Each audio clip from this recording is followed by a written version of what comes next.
S'il y a des questions.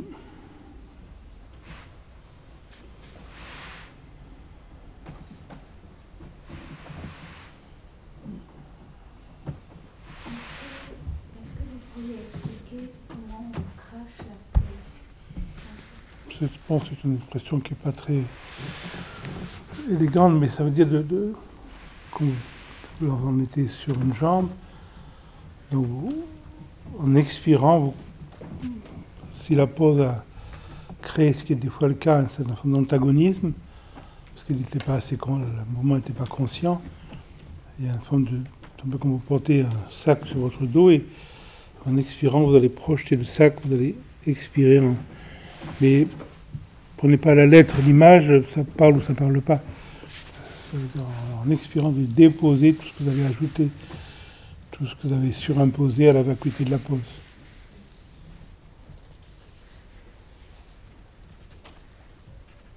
Question. Quand vous avez dit monter les bassins pour glisser sur les pieds, moi j'ai trouvé ça difficile, dans le sens que je n'arrivais pas à monter mon bassin sans presser les talons au sol.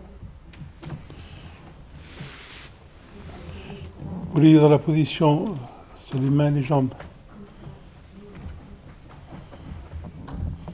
Ah d'accord. Oui, mais il faut... On n'a pas passé assez de temps là-dessus, mais il faut vraiment sentir la région pelvienne très vivante, sentir la chaleur.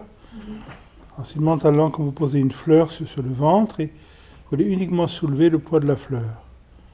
Dans ce moment qui vient vraiment de l'intérieur vers l'extérieur, et les jambes sont déposées, comme les jambes coulent dans le sol, les bras coulent. Et il y a uniquement, pour trouver une autonomie, cette région-là, il faut jouer avec, mais on peut vraiment le monter sans appuyer, c'est très important. Ça existe aussi en appuyant, c'est une autre pose, mais là c'est autre chose, donc il faut vraiment, si vous arrivez à le faire, ça va amener une libération très importante du bassin. Donc il faut jouer avec.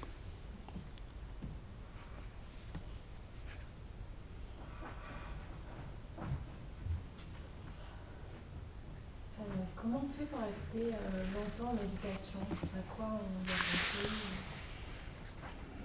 Sur quoi on se concentre? Nous, on ne fait pas de méditation. Ceux qui disent que ça pourrait être la méditation, c'est un mot qui m'est vraiment étranger. Mais voilà, vous êtes assis tranquillement, il n'y a rien à penser. Si vous avez fait un mouvement avant, il y a une espèce d'effet. Il y a un écho dans le corps, un peu comme vous avez... Vous mangez une poire sucrée, vous avalez la poire, et ensuite il y a le goût qui vient. Qu'est-ce que vous faites à ce moment-là? Vous laissez faire le goût de la poire qui va vivre en vous. Un peu comme après un concert, vous sortez d'un concert, rentrez chez vous, il y a encore une forme de résonance. Donc vous vous asseoir et vous laissez. C'est pas une mémoire, c'est pas de se rappeler. Je me rappelle de concert, ça c'est la mémoire. Et si je sais écouter la musique, quand je rentre dans un concert, je ne me rappelle pas le son, mais je sens, il y a une espèce de pulsation qui est là, ça va un certain temps. C'est pareil si vous rencontrez quelqu'un que vous aimez, la personne vous quitte, et il y a une pulsation, quelque chose qui est là pendant un certain temps, ensuite ça se vide. Nous voilà, c'est ça, donc on ne fait rien, on laisse faire. Donc au début d'une séance, on arrive généralement avec son passé, donc on s'assoit pour rien faire, donc vous laissez... tous les imaginaires que vous avez sur vous-même, sur le monde, se poser, ça prend un certain temps.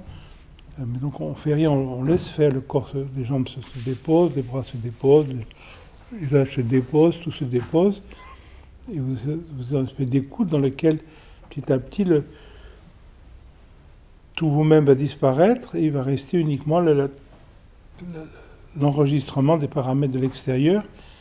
Vous allez sentir le bruit dans la pièce, ou le bruit des voitures, vous allez sentir la chaleur, la fraîcheur, vous allez sentir les odeurs, vous allez sentir ce qu'il y a devant vous, derrière vous, sur les côtés. Donc vous devenez un peu comme une antenne. Qu'est-ce que fait une antenne? Elle ne fait rien. Donc, elle devient réceptive à l'environnement. Voilà, c'est ces moments-là. Et après une pause, il y a... vous laissez faire. Il y a eu un choc de la pause, vous revenez... comme après un orgasme, l'orgasme, ensuite il y a quelque chose qui va continuer, qui va continuer. C'est la même chose, on laisse faire. Nous, on n'a pas de notion de méditation, de méditer. Voilà, on reste tranquille, c'est tout. C'est très simple.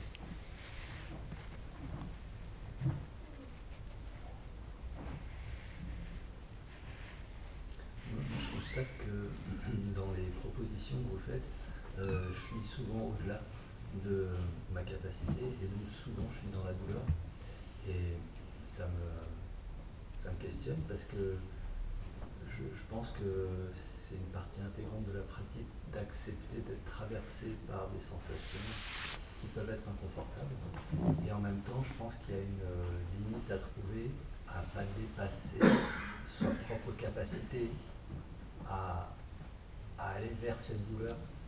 Et ma question, c'est comment trouver cette limite au-delà de laquelle ça devient une douleur. Parce que quand ça reste supportable, effectivement, la recherche, elle est superbe de se laisser, de s'abandonner, de se soumettre à ce qui arrive et ce qui est sans faire. Oui, mais vous ne pouvez pas créer une règle. C'est comme si vous posez la question, voilà, quand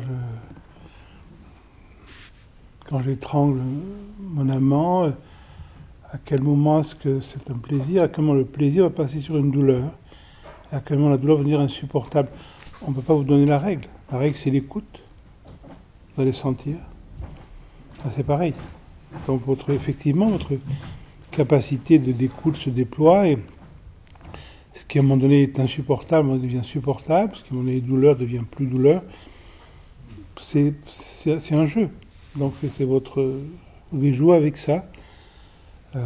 Mais on est toujours trop loin, parce que dès qu'on est trop loin, c'est une impression. On tend le corps, on a l'impression qu'on va plus loin. C'est un peu comme si vous soufflez dans un spiromètre. Si la police vous fait souffler parce que vous avez trop bu, ben si vous poussez l'expiration, vous allez moins expirer que si vous avez une expiration sans pousser. Donc si vous poussez, vous allez l'impression que vous poussez plus, mais non, vous contractez plus. Quand vous contractez plus, vous expirez moins. C'est une impression que de contracter vous fait plus expirer. En inspiration, c'est pareil. Si vous inspirez souplement, vous inspirez un maximum. Si vous tirez l'inspiration au maximum, vous avez l'impression vous inspirez moins. Vous tendez plus. Donc dans tous les mouvements, c'est la même chose. Mais ça, et le jeu est là. C'est comme si vous posez la question, comment est-ce qu'on fait en boxe pour frapper sans tension. On ne peut pas l'expliquer. On pratique, à un moment donné, vous arrivez, vous comprenez ce que veut dire une frappe à vide. Une frappe lourde, ça fait pas mal, ça ne sert à rien. Les frappes efficaces, c'est les frappes sèches. Les frappes sèches sont vides. C'est un coup qui part sans poids, sans rien. Comment est-ce qu'on fait? On travaille. C'est une exploration. Il n'y a pas de recette. La recette, c'est vraiment la pratique. Et c'est important parce que psychologiquement, ça va se transposer.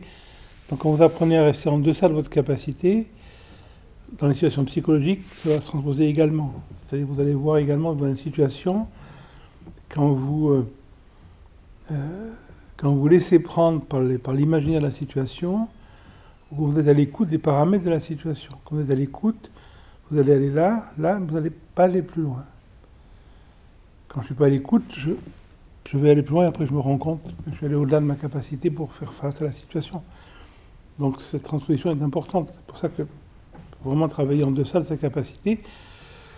Comment est-ce qu'on fait? On se rend compte qu'on travaille au-delà de sa capacité. Au plus je me rends compte que quand je soulève un bras, que mon épaule se soulève, l'épaule va lâcher. Je me rends compte, je soulève un bras, l'épaule se soulève, un peu moins, ça va lâcher. Le bras se lève, je me rends compte, à un moment donné, je ne vais même pas revenir, ça va lâcher. À un moment donné, je lève le bras, l'épaule se soulève un peu, je n'ai même pas à revenir, ça se lâche. À un moment donné, c'est la pratique. Donc, au début, il y a on exagère, puis après, vous exagérez de moins en moins, et des fois, vous allez quand même exagérer, parce que le psychisme est ce qu'il est, et du coup, vous allez aller au-delà de votre capacité. Mais c'est pas grave, je me rends compte. Et quand vous allez au-delà de votre capacité, quand vous revenez, il y a un effet qui est très très externe, qui va se sentir comme chaleur. Quand vous travaillez en deçà de votre capacité, il y a d'abord une fraîcheur qui va venir, qui ensuite devient chaleur. Ça, c'est vraiment très net. Mais si on travaille musculairement, il y a toujours une chaleur qui vient. Mais quand il y a une chaleur, c'est quoi? C'est la détente musculaire. La détente musculaire empêche le mouvement interne de l'énergie. Pour qu'il n'y ait pas de détente musculaire, il faut qu'il n'y ait pas de tension musculaire. Donc pour arriver à faire... C'est vraiment un jeu. Il faut le voir comme un art. Comment est-ce qu'un danseur saute sans poids? On ne peut pas l'expliquer, c'est vraiment la même chose.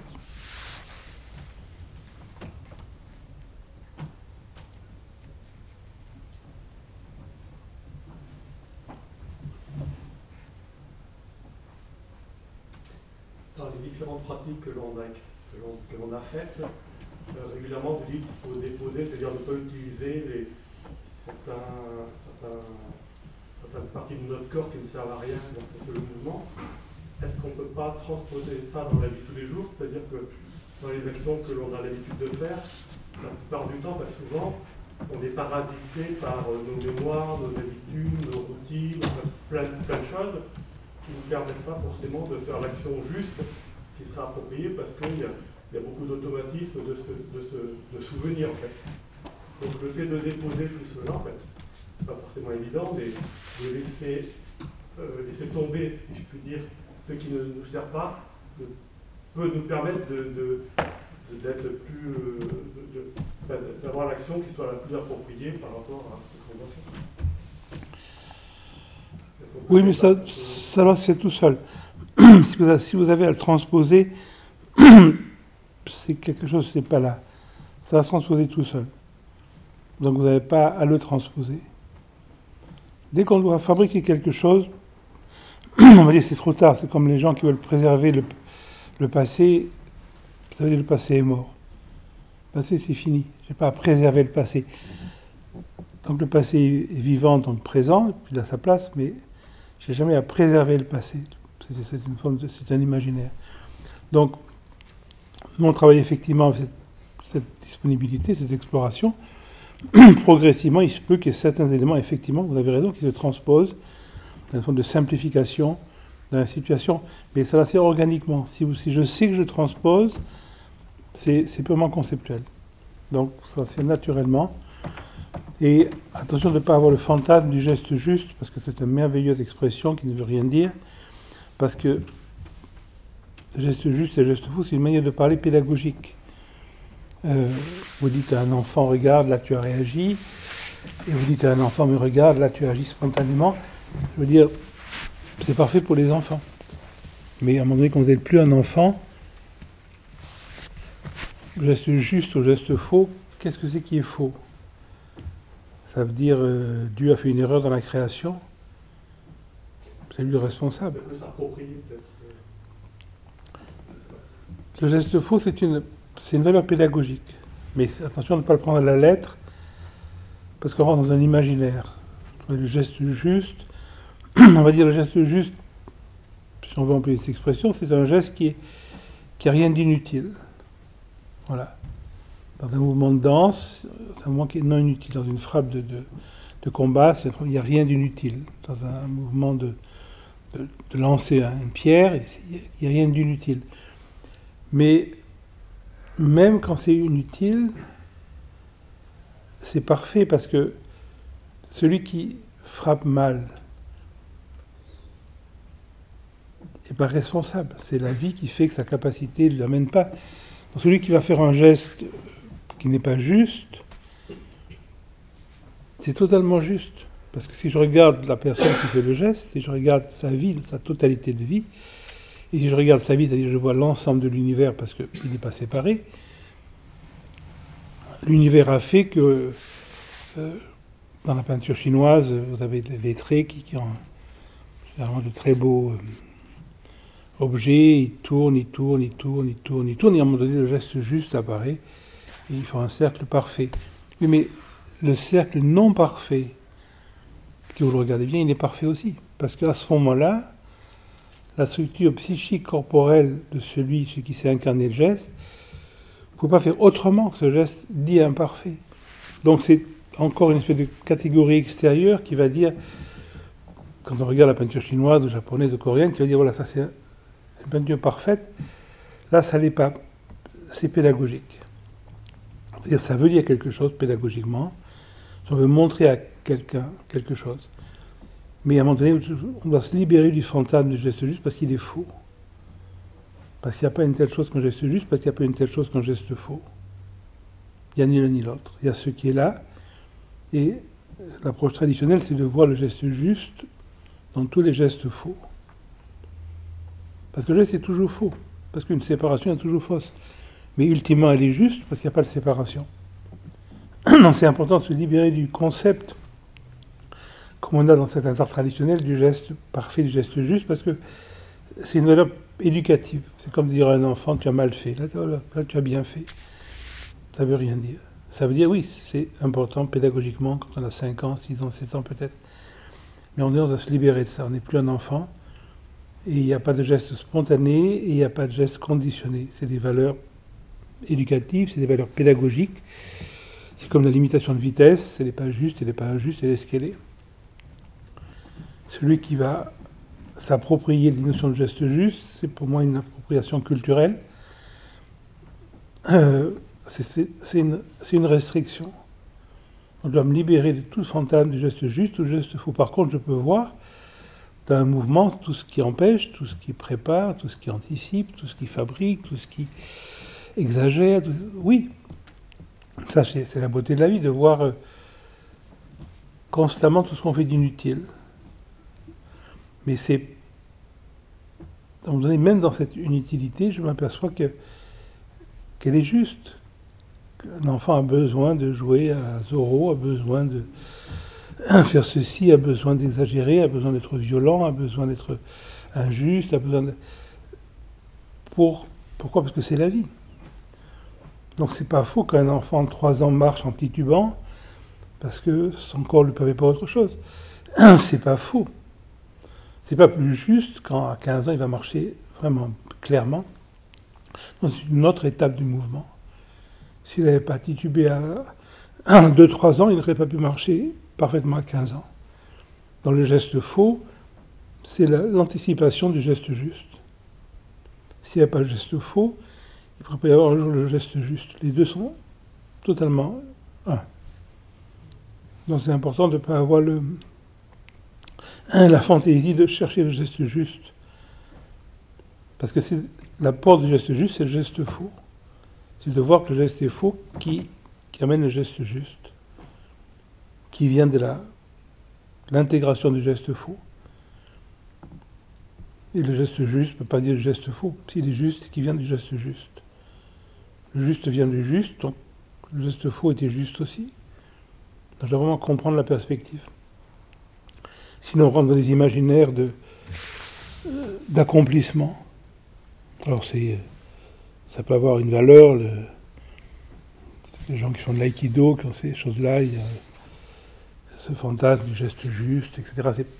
Oui, c'est pédagogique, ça veut dire quelque chose. Il ne faut pas le prendre à la lettre. Voilà, c'est très important. Mais par contre, pratiquement, il n'y a jamais de transposition à faire. Si je dois transposer, c'est que je n'ai pas compris. Donc, pratiquer, vous voyez tout ce qui gêne dans un mouvement, vous voyez tout ce qui est ajouté, pourquoi est-ce que je lève une épaule, pourquoi je tends une hanche, pourquoi j'appuie sur le sol, pourquoi j'explore tout ça.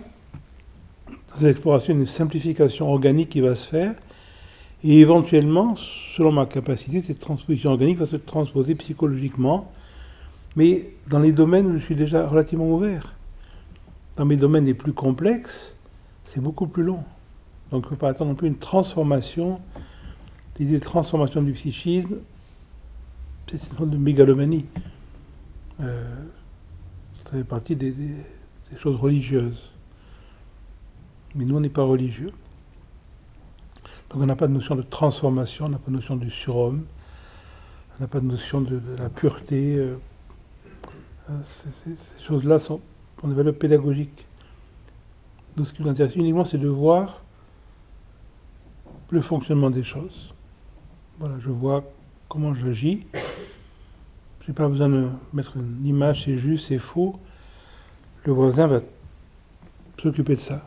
C'est lui qui va dire. quand j'ai raison, quand j'ai tort. Mais ça fait partie de la prérogative du voisin. Et pour soi-même, il n'y a pas une telle chose. Donc c'est vraiment important d'explorer. Par contre, dès qu'on rentre dans un rapport pédagogique, si vous avez un enfant de 2 ans, si vous avez un chien, vous allez dire à votre chien que c'est pas bien de manger les chats, vous allez dire à votre chien qu'il faut arrêter de mordre les voisins, que c'est mal de mordre le voisin. Ça a une valeur pour le chien. Mais pour soi-même, on quitte complètement ça. Par contre, on garde cette sensibilité, comment on fonctionne, quand on sent en nous l'arrogance, quand on sent en nous la peur, quand on sent en nous la stratégie, quand on sent l'affirmation, quand on sent l'anticipation, quand on sent la stratégie. On constate ces choses-là en nous, on ne peut pas les changer, on peut les constater, et au plus on les constate, au plus naturellement, et quand je vois que quand je lève le bras, mon épaule se soulève, par exploration de l'épaule soulevée, l'épaule va moins soulever, on va peut-être plus se soulever. Et donc dans l'élément psychologique, il y aura peut-être des éléments où je vais moins réagir. Voilà, mais ça s'arrête là. Mais c'est une constatation que je fais. Donc il n'y a même pas de dynamisme pour aller vers là. Sinon on rentre encore dans une religiosité, d'arriver à la pureté. Et on arrive ultimement aux clowneries d'élection le plus humble, qui par nature même sur l'élection est le plus orgueilleux toujours. Donc on ne rentre pas, la religion s'occupe de ces choses, on est contemporaine, mais nous on n'a pas du tout cette optique-là. Mais sinon, quand on fait Kapalabhati, c'est une technique. Oui, c'est qu'il faut bien la faire, sinon ça abîme. Voilà, donc là on doit respecter le geste juste. Oui, il y a une fonctionnalité. Quand vous soulevez une valise de 50 kg, vous soulevez une valise de 60 kg. C'est fonctionnel. Quand vous donnez quand vous embrassez quelqu'un, vous embrassez différemment si c'est votre mère, si c'est votre femme, si c'est votre amante, si c'est votre fille, si c'est votre voisine, vous embrassez différemment. C'est fonctionnel. Il y a une hiérarchie structurelle selon la culture dans laquelle on vit. C'est différent. Si vous êtes russe, si vous embrassez sur la bouche, si vous êtes californien, on s'embrasse autrement. Si vous êtes en Inde, on ne s'embrasse pas. C'est un respect culturel des choses. Donc, quand on fait quelque chose, on le fait fonctionnellement. Si vous voulez vous servir d'un objet, d'une arme, il faut apprendre fonctionnellement. Un sabre d'abordage, c'est pas comme un sabre de cavalerie, c'est pas comme un sabre japonais. Chaque arme doit être tenue différemment. C'est pour ça qu'il y a des armes qui correspondent à telle morphologie, d'autres à telle morphologie. C'est un respect. C'est une fonctionnalité.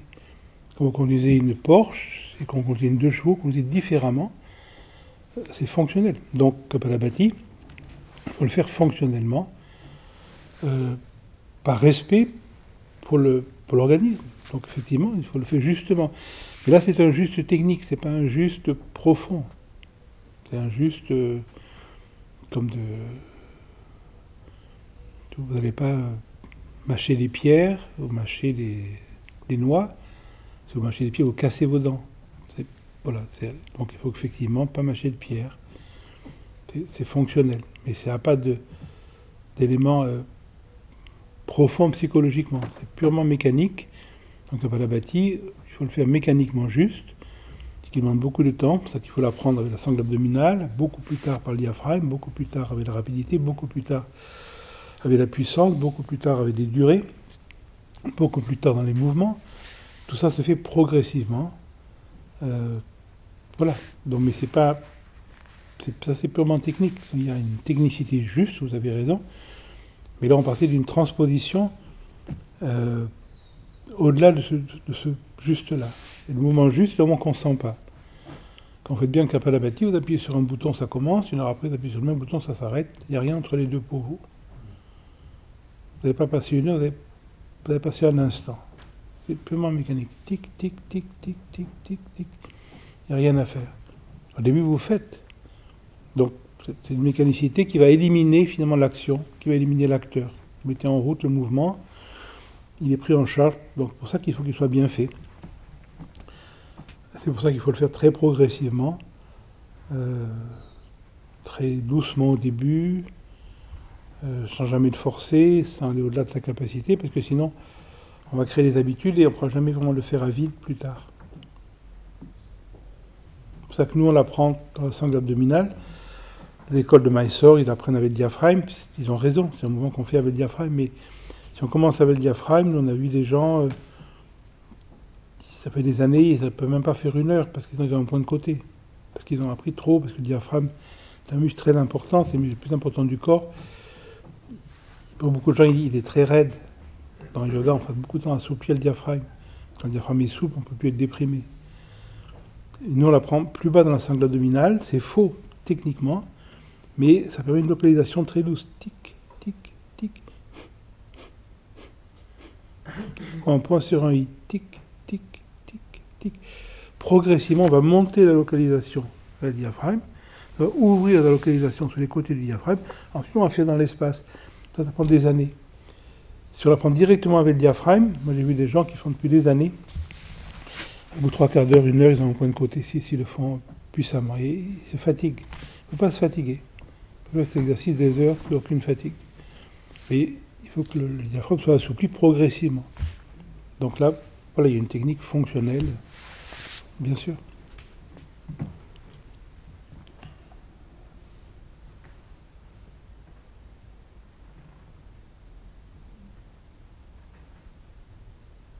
Excuse-moi, quand on a une respiration qui est assez haute dans la poitrine et avec peu de pause entre l'inspire et l'expire, est-ce qu'on reste avec ça? Il faut être que sur l'espace. Tu ne dois pas t'occuper de la physiologie. Tu dois vraiment sentir quand tu inspires. Tu dois être au plafond.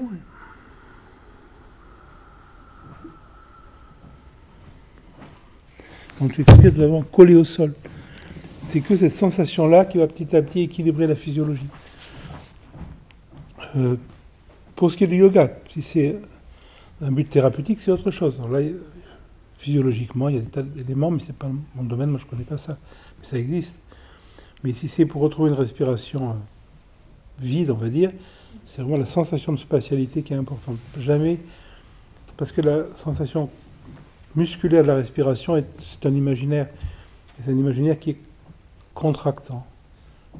Dans les écoles de yoga, soi-disant, ils inspirent avec le ventre, mais c'est pas vrai. On prend un couteau, vous ouvrez le ventre, il n'y aura pas d'air dedans. Ensuite, c'est un imaginaire physiologique. Nous, on respire dans l'espace, c'est un imaginaire expansion. Et cet imaginaire est plus fonctionnel pour que la respiration physiologique, qui ne fait pas partie du yoga, qui fait partie de la mécanique physiologique, devienne inexistante. En gymnastique, en sport, on sert de la respiration physiologique. En yoga, on sert du souffle, ça n'a rien à voir. Donc la respiration physiologique doit être tout à fait secondaire, on ne doit même pas la sentir. Par contre, on a cette sensation d'immense inspiration qui remplit l'espace, d'immense expiration qui vide ça, oui. Mais on ne s'occupe pas de la respiration pulmonaire, ça c'est un domaine médical. Ça ne fait pas partie du yoga. Donc tu restes vraiment dans l'espace, rempli à vider. S'il faut, tu visualises. Si c'est pas des fois, tu ne sens pas que tu visualises. Il y a un immense cuve devant toi. Tu remplis la cuve en inspirant. Tu vides la cuve en expirant. Ou tu vides un très grand espace. Tu remplis l'espace jusqu'au plafond. Voilà. Mais c'est cette sensation qui va, à un moment donné, faire éclater la sensation physiologique. Donc c'est pas grave où se trouve physiquement la localisation respiratoire. C'est pas grave où se trouve la physiologie respiratoire. C'est que ça crée une dichotomie, c'est-à-dire que je sens cette pression dans ma poitrine et en même temps je visualise un souffle qui monte dans l'espace, mais en même temps physiquement c'est très serré dans la poitrine. Oui, mais pour ça il faut que ce soit de moins en moins physique, genre vraiment tactile. Pour ça quand tu es parce que tu es à Marseille, si tu bats de la Canebière, tu te retournes, tu vois le vieux port, tu dois inspirer, remplir le port, vider le port. Si tu grimmes dans une colline, tu te retournes, tu vois la vallée en bas, tu dois remplir. C'est très important de faire ça tout le temps. Dès qu'il y a un espace vide, il faut le remplir par le souffle. C'est très important. Et pas chercher l'espace entre l'inspire et l'expire. Non, tu n'en occupes pas. Non. Tu expires, il y a une respiration, comme une balançoire, il y a une inspiration organique. Pas, pour toi, cherche pas de l'arrêt. C'est comme une balançoire qui va à droite, qui va à gauche. Bien sûr, elle s'arrête, elle n'a pas le choix. Et on ne voit pas l'arrêt. On sent que l'inspire, on sent que l'expire. À un moment donné, cela arrive à se développer tout seul, mais il ne faut pas le chercher. Une dernière chose, hier, vous avez dit, quand on va dans l'espace, à l'inspire, au bout d'un moment, même l'expire reste en expansion et ne revient pas. Oui, mais c'était... Voilà, mais ça, c'est ce qui se fait ou non, mais c'est pas à faire. Donc c'est pour expliquer les modalités de ces imaginaires du souffle spatial. Donc on fait surtout devant, c'est souvent le dos qui est encombré. Ensuite on fait derrière, on fait devant, derrière. Des fois on respire à gauche, des fois on respire à droite, des fois on respire à droite, à gauche. Puis on respire comme un pneu qui se gonfle dans les 4 directions. Ensuite on va jouer, quand on est assis, on va inspirer sous le sol jusqu'au bassin. On expire du bassin jusqu'au sol, de la cave. Ensuite on va inspirer du sommet de la tête jusqu'au plafond.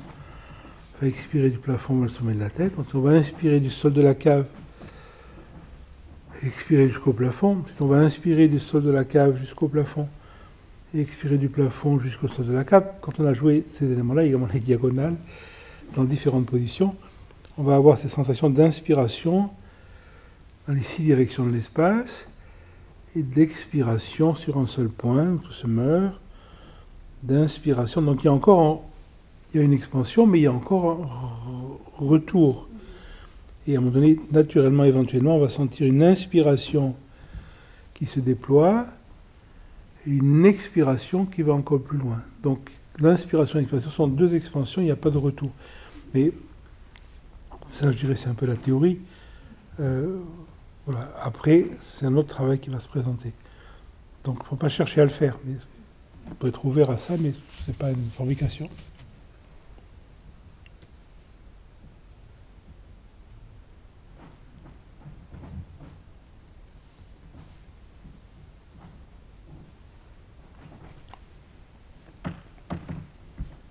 Sinon, j'avais une question entre le yoga et la santé.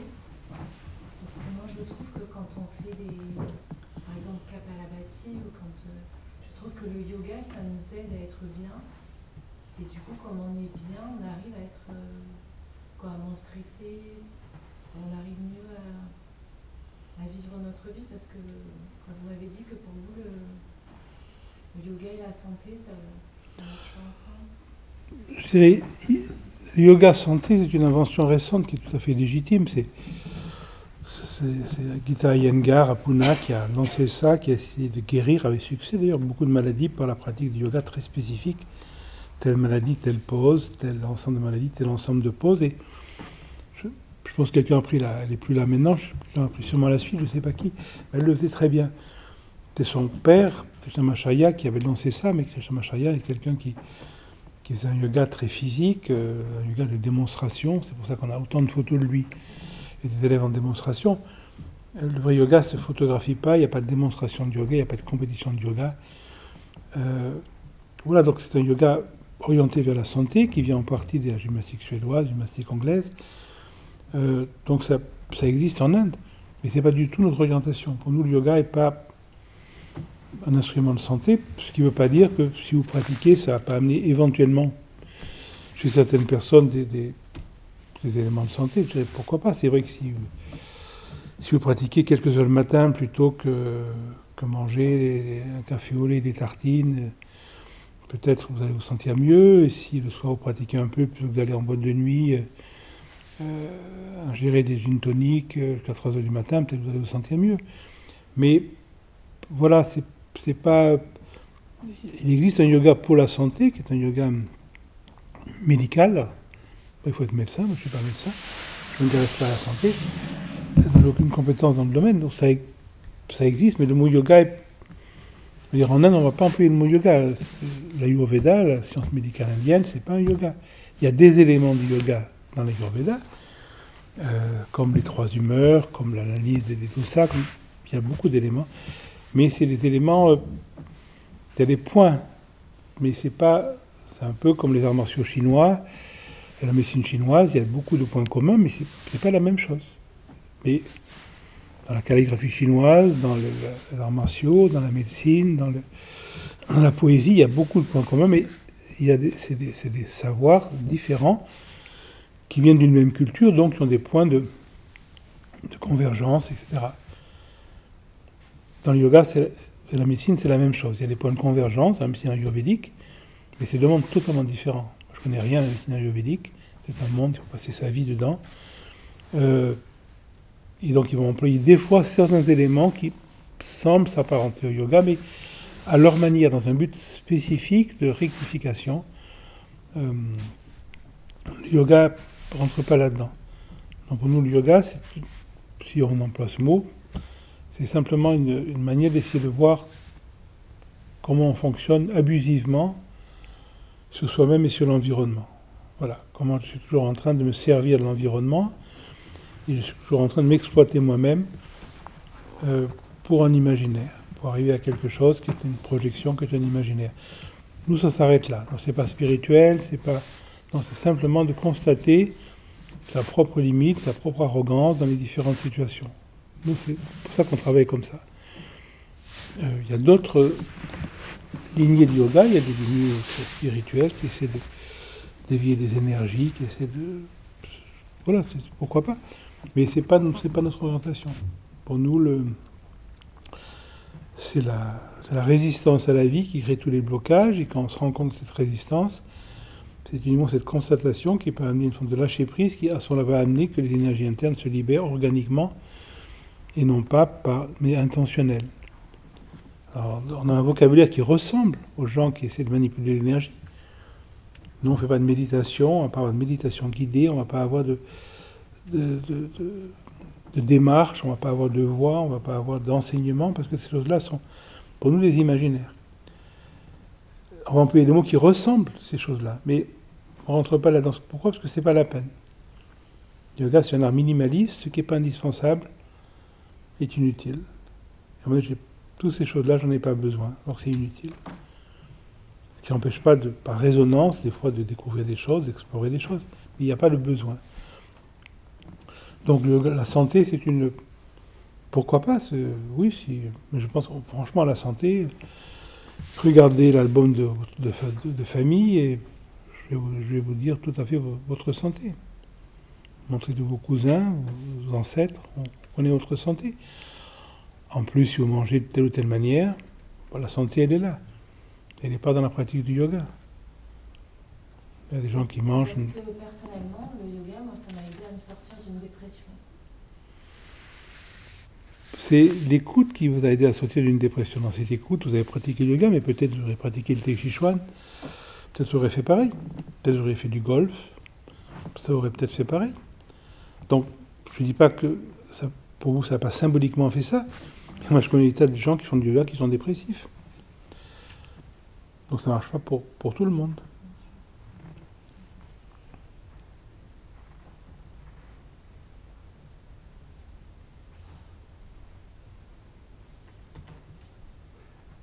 Est-ce que la méthode dont on parle beaucoup de nos jours, la pleine conscience, est un imaginaire ? Finalement, tout est imaginaire. Tout est représentation.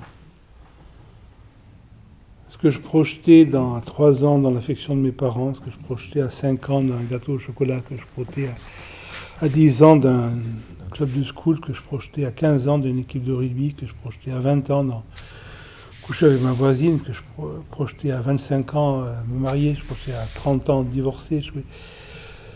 Je projette ensuite dans le yoga, dans la pleine conscience, c'est-à-dire un apaisement. Voilà. Il y en a qui veulent une Ferrari, il y en a qui veulent pleine conscience, il y en a qui veulent une nouvelle femme, il y en a qui veulent un chien, il y en a qui veulent faire un lifting. C'est la même chose, c'est l'imaginaire que ça va amener quelque chose. Alors la technique en soi m'intéresse pas, déjà l'expression me paraît tout à fait un non-sens, mais le mot conscience et le mot pleine ne peuvent pas s'associer. Voilà. Mais que les analphabètes utilisent ce mot, ça a sa place. Les mots traditionnels n'ont plus le sens de nos jours. Moi, ma banque, c'est une banque zen.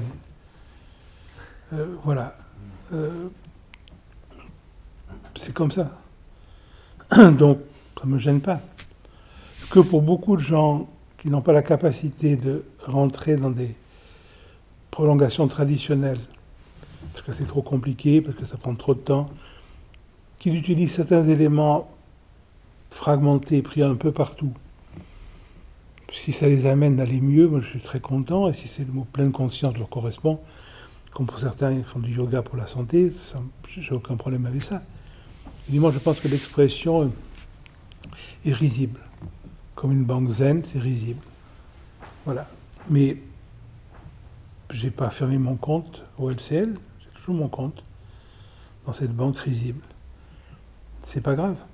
C'est pas la banque qui est risible, c'est de la coder avec le mot zen, qui est la traduction du mot chan, qui est la traduction du mot dhyana, et qui en a un sens très spécifique, qui n'est pas lié aux banques.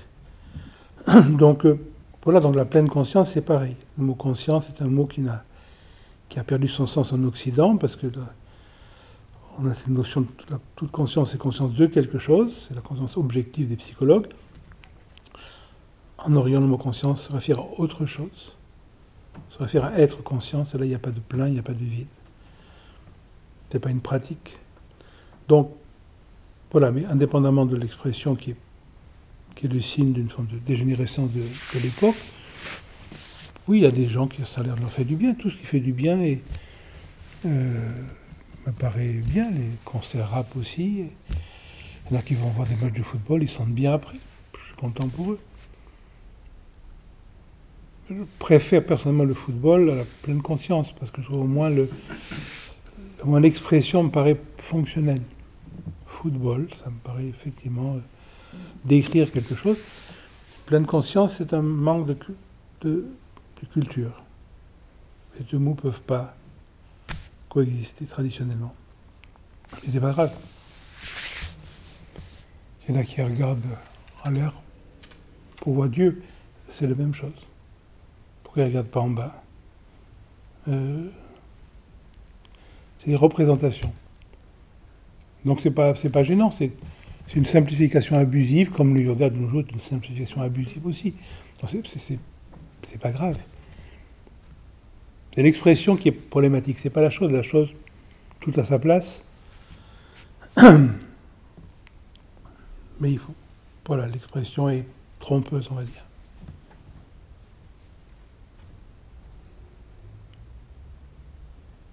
Alors, globalement, tout est imaginaire. Ou est-ce que lorsqu'on agit fonctionnellement, c'est du concret, et ça, ce n'est pas de l'imaginaire? Agir fonctionnellement, c'est un imaginaire, oui. Bien sûr. C'est une représentation. Qu'est-ce qui pourrait être non fonctionnel? Vos organes fonctionnent de manière fonctionnelle, sinon vous seriez mort.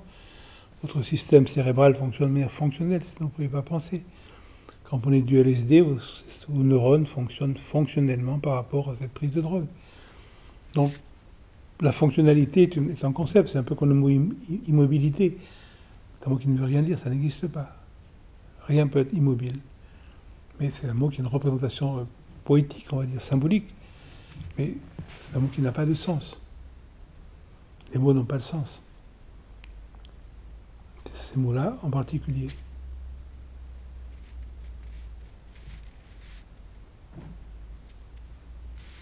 Mais le mot imaginaire en Orient doit être bien compris. Non, on a ce vocabulaire qui vient quand même de l'Orient, et le mot Orient, le mot imaginaire, c'est ou illusion. C'est un mot qui a un double sens.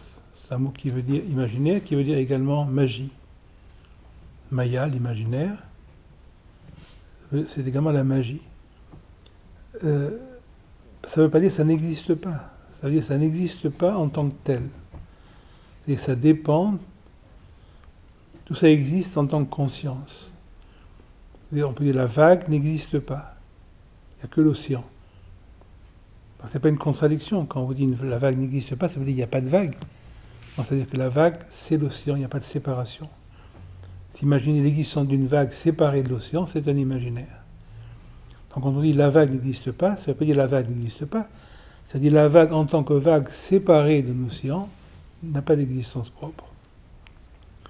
Donc quand on dit en Orient le monde est imaginaire, ça ne veut pas dire le monde est imaginaire, c'est-à-dire le monde, indépendamment de la conscience dans laquelle il apparaît, est une représentation, et qui est une représentation des cinq sens, donc tout à fait, si vous regardez ce mur, vous voyez quelque chose, mais si une chauve-souris vous regarde le mur, elle voit autre chose, si un calamar regarde le mur, il voit autre chose.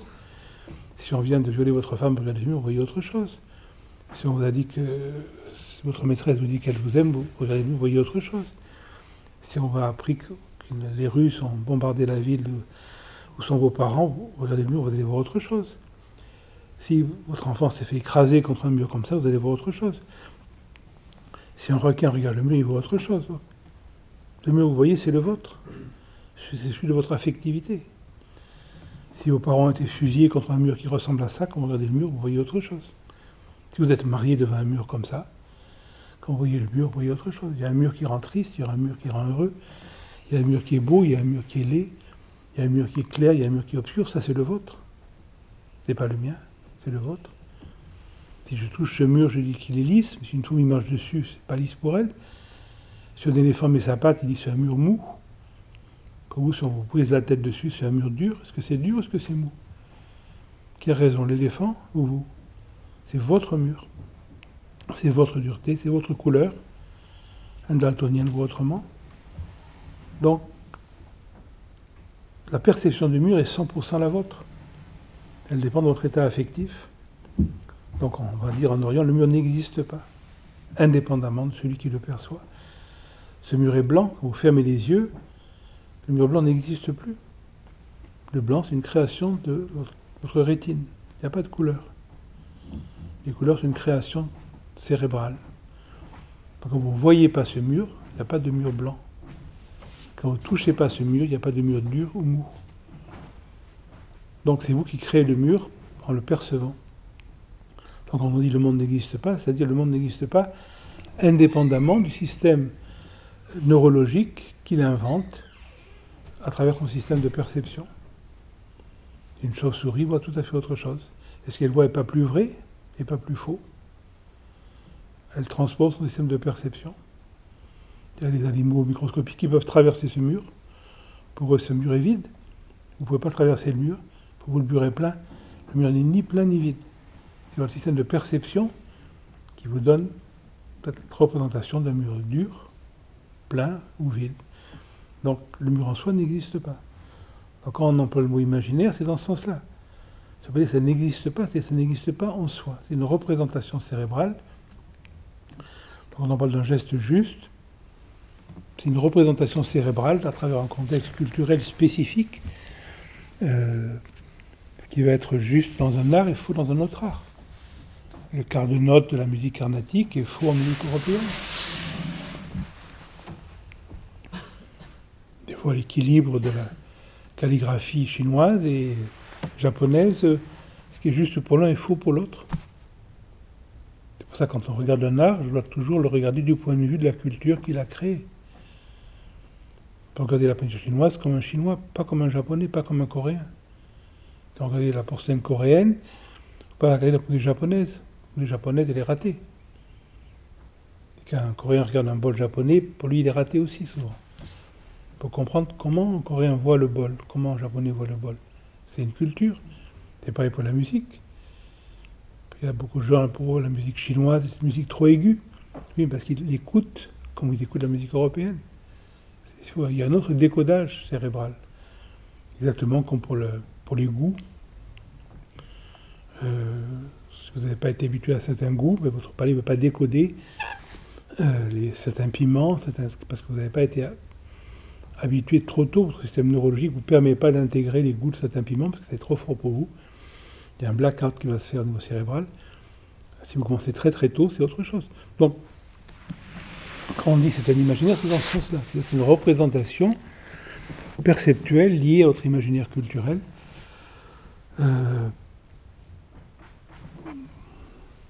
Quand un chrétien voit une croix, il a un choc culturel. Quand un hindou voit une croix, il n'a pas ce choc culturel. Si vous voulez chez un chrétien, vous prenez sa croix, vous la brisez, ça va lui faire un choc. S'il y a une croix chez un indien, vous brisez la croix, ça ne va rien lui faire. c'est ça l'imaginaire. C'est-à-dire que c'est ma représentation de la chose qui m'apparaît comme merveilleuse ou comme dramatique, et ça c'est purement culturel. Le même événement est un drame ou est une victoire. Quand vous lisez, par exemple, les chroniques arabes de la prise de Jérusalem par le grand corail islamique, il y a plusieurs descriptions. Et c'est extraordinaire, ils décrivent de manière extrêmement poétique et mystique la prise de Jérusalem, comment ils brisent la croix, comment ils désacralisent les églises. Et pour eux, ils le décrivent avec un sentiment de purification extraordinaire, de joie extraordinaire. Pour un chrétien, c'est la plus impie qui soit. C'est ça l'imaginaire. En réalité, c'est ce que c'est. Et selon mon regard, c'est la chose la plus impie ou c'est la chose la plus profonde. C'est la même chose. C'est ça l'imaginaire. Vous aimez quelqu'un, la personne vous met la main sur l'épaule, c'est de l'affection. Vous n'aimez pas la personne, on vous met la main sur l'épaule, c'est une agression. C'est le même geste. Le geste est neutre. L'imaginaire fait que ce geste vous touche, ou ce geste vous répulse. Ça, c'est l'imaginaire. Le geste, c'est un geste. Et donc, toute l'exploration va être de se rendre compte est-ce que je peux laisser le geste être un geste sans créer un imaginaire. C'est ça le yoga. On peut faire le lien avec les poses de yoga, du coup. C'est-à-dire que lever la jambe quand je suis comme ça, et c'est mon imaginaire qui me dit que c'est compliqué, qu'il va falloir le faire et qu'il va falloir tenir et que... Oui, parce qu'il n'y a pas à tenir, il n'y a pas à le faire. C'est une exploration, c'est un jeu. C'est un jeu. Vous jouez au Mikado, vous essayez de lever une tige sans faire tomber. C'est un jeu. C'est pas mal, c'est un jeu.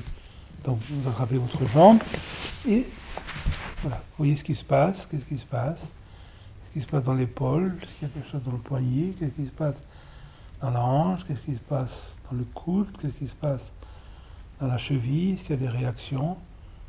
C'est une exploration, on explore, on explore, on explore. Il n'y a rien à gagner, il n'y a rien à perdre, je ne sais pas de faire le geste juste, j'essaie simplement de... Est-ce que je suis vraiment obligé de tenir l'épaule? Non. Est-ce que je suis obligé de serrer le pied comme ça? Non. Est-ce que je sens vraiment le contact pied-main? Pas forcément. Est-ce que je sens... C'est une exploration, c'est purement sensuel. Comme on vous donne à boire Vous n'avez jamais vu du vin chilien, vous donne un vin blanc du Chili, pour la première fois, et vous le goûtez. Vous êtes habitué au vin européen, vous êtes habitué au vin californien, mais pas au vin chilien. Et vous êtes obligé de faire table rase de vos références, parce que ce n'est pas la même référence. Vous le goûtez autrement.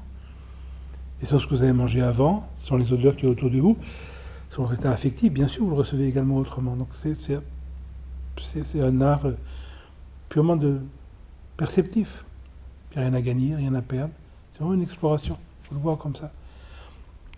Et en oublier tout l'élément pseudo-spirituel qui est purement de caricature généralement dégénérée. Merci de venir.